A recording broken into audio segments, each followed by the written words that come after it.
El derecho adelante. 100. 100. 100 a la una. 100. 100 a las dos. 100. 100 a las tres. Pasa a cogerla. 60 a la una. 80. 90.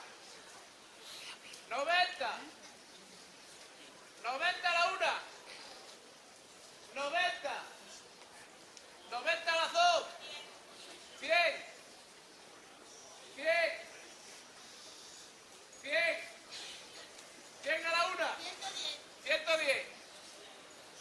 110. 110 a la una. 110 a las dos. 110 a las tres. Vas a cogerla.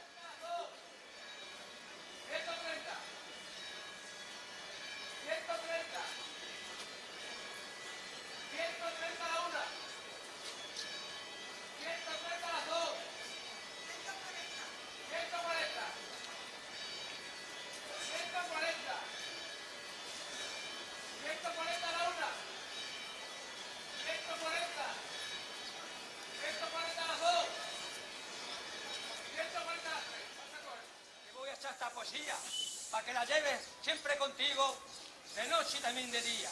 Un año más me subió hasta aquí, lleno de felicidad, para saludar a nuestra Santa Madre con su hijo, la Virgen de Salobrá.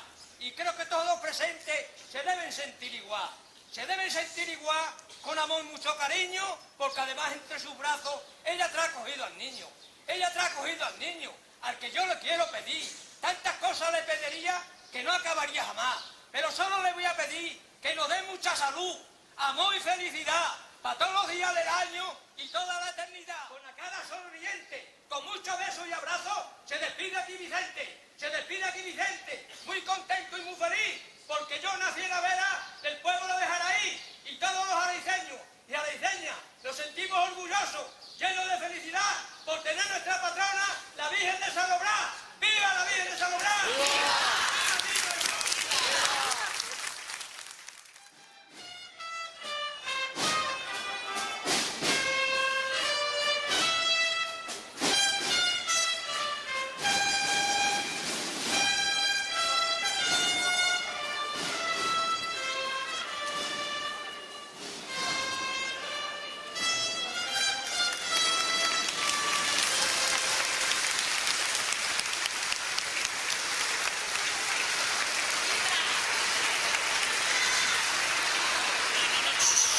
Sí.